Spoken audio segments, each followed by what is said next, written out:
Africa to Europe, and from killer robots to an iconic obelisk, CNN Student News is bringing the world to your classroom. I'm Carl Azus. First up today, a hopeful sign for the families of more than 200 kidnapped girls in Nigeria. The terrorist group that abducted them has mentioned a trade. Yesterday, Boko Haram released video that it says shows the kidnapped girls. If that's true, this is the first time they've been seen since they were taken on April 14th.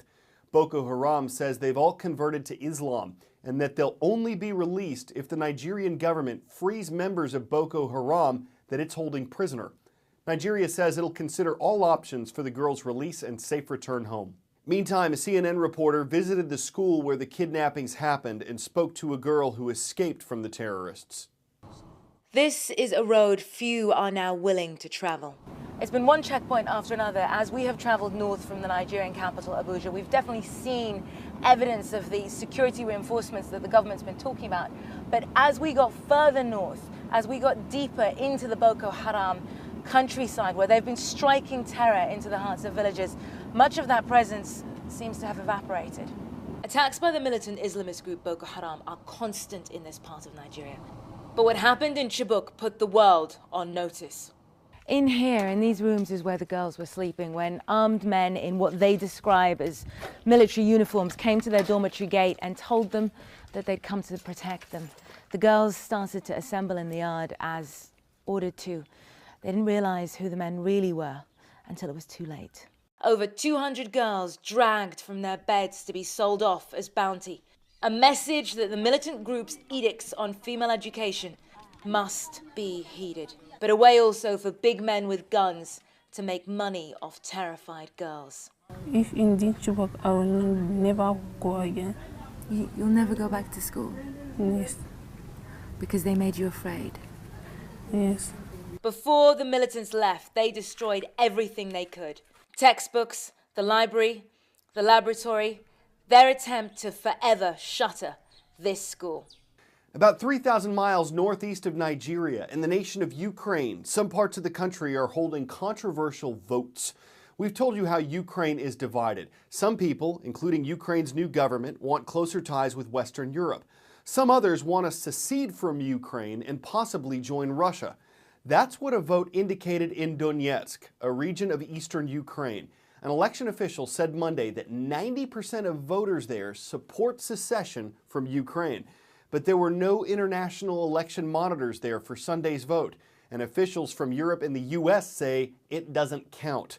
Russia annexed Crimea, another region of Ukraine, after it held a similar vote in March.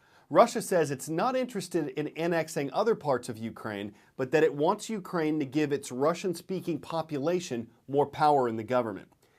The United Nations Charter discusses preventing war, having faith in human rights, maintaining international peace and security. It says nothing about protecting people against killer robots. But at an upcoming UN meeting in Geneva, Switzerland, experts do plan to talk about autonomous weapons systems. Basically, robots that can choose and attack a target without any human intervention. These don't exist yet, but... A futuristic danger in Hollywood films like The Terminator, now a big enough threat to warrant a United Nations debate. Robotic technology has already advanced to levels that wouldn't look out of place in a sci-fi blockbuster. These robots, developed by the Pentagon, can climb stairs, detect and avoid obstacles, and even correct themselves if you push them around. Robots are getting close to being able to do the physical tasks that we can do and more. It's only a matter of time before they appear on the battlefield. Machine technology is already being used to kill. We've seen that in drone strikes against the Taliban and other terrorist groups. But behind the drone technology, there is still a human being calling the shots. Giving robots the power to make those life or death decisions themselves is what the UN is discussing.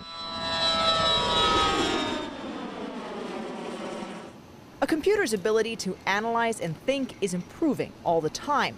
Google has been experimenting with neural networks, a kind of artificial brain capable of teaching itself independently from human programmers. And that raises a scary question. Will the artificial intelligences that power our robots one day decide to push back? Atika Schubert, CNN, London. Time for the shout out. Which of these objects is an obelisk? If you think you know it, shout it out. Is it the Space Needle, Liberty Bell, Leaning Tower of Pisa, or Washington Monument? An obelisk has 4 sides and ends in a pyramid shape, like the Washington Monument.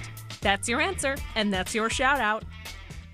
And it's a tall one. When the monument honoring America's first president was finished in 1884, it was the tallest building in the world.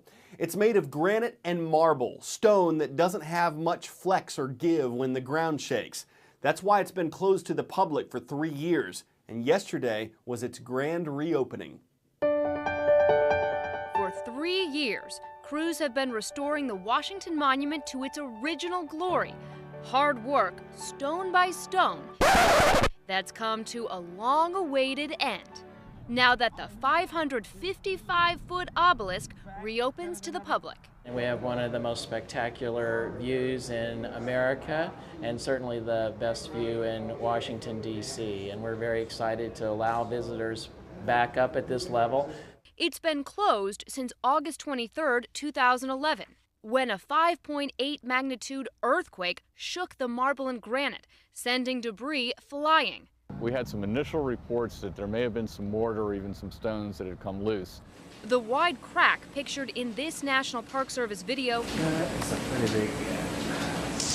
caused rain to pour inside and down the stairs. We had to do a careful analysis of over 20,000 stones at the monument before we could figure out exactly what we needed to do to repair it. The first couple of weeks we had people who were actually rappelling down, and they were doing photo documentation and analysis of each of the stones to determine the significance of the damage. The worst damage was at the top. Many people who have lived here for many years suddenly have a renewed interest in going to the top of the Washington Monument. So we're very excited. That's what we're here for, is to have this site open to the public.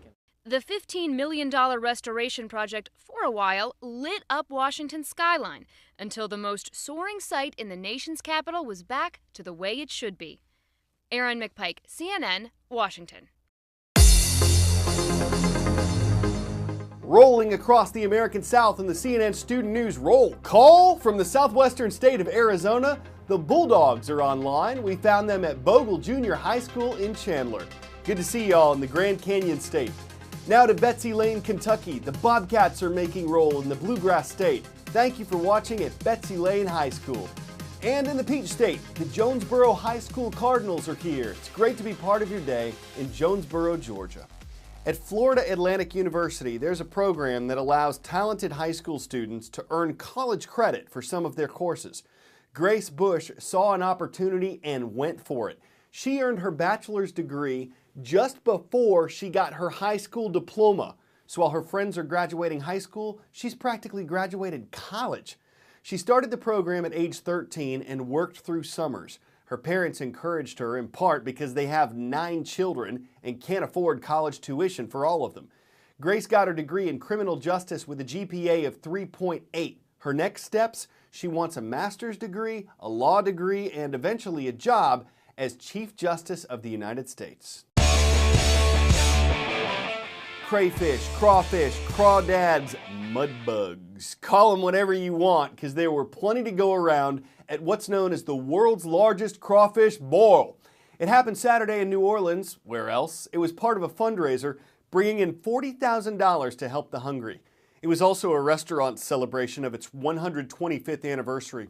They boiled up 27,000 pounds of crustaceans and they sold out.